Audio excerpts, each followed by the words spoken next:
Meanwhile, the House Ad Hoc Committee will continue deliberations on the proposed Bangsamoro Basic Law. This is by the 2-week break of Congress. More from Freddie Abando. The proposed Bangsamoro Basic Law is among the top priorities to be considered by the House when it resumes sessions in mid-October. In fact, the House Ad Hoc Committee on the Bangsamoro, chaired by Congressman Rufus Rodriguez, will convene during the break to continue its deliberations on the bill which will implement the peace agreement signed by the government and the Moro Islamic Liberation Front. There is so much more we're expected to do in the remaining years of this Congress, and I ask that we continue working together. We have a very full legislative plate in the coming months. The proposed Bangsamoro Basic Law that will demand our best efforts and attention so that we can arrive at an informed consensus on the measures guided by the aspirations for enduring peace and ensuring sustainable development within a constitutional framework.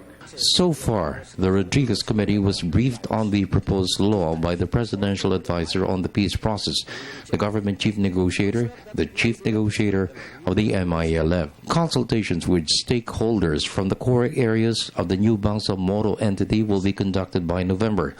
The said consultations will be a platform to clarify issues on the provisions of the 120-page document which contains the government's commitment in winning the peace. Some provisions may be challenged for their constitutionality. However, there is great optimism the constitutional challenge will be hurdled. It is the consensus in the House that peace in Mindanao will go a long way to benefit the country. The committee decided to go around and talk to all stakeholders in every places in Mindanao so that we can get the real input for us to be guided on what is the correct decision that we are going to do.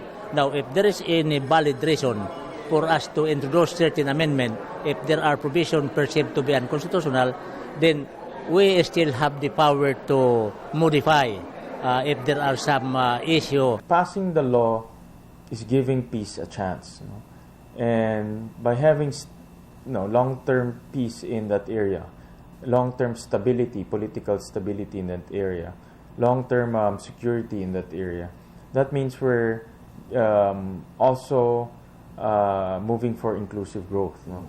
In the meantime, Speaker Feliciano Belmonte is pushing for the approval of Resolution Number 1, which proposes the insertion of the phrase "as may be provided for by law" to amend economic provisions of the Constitution. Belmonte stressed economic reforms will boost the entry of foreign investments to enhance economic and inclusive growth. When Congress returns, the House will also tackle reforms on taxation and the approval of the Anti-Dynasty Bill. The amendments to the economic provisions of the Constitution, together with game-changing economic measures, such as the Philippine Competition Act that seeks to level the playing field for investments, and the rationalization of our income tax system. May I just state in this connection that we have, since July, passed 58 bills on third reading, including the bill increasing the tax exemption ceiling of the 13th month pay and other bonuses. For the People's Television Network, this is Freddie Abando reporting.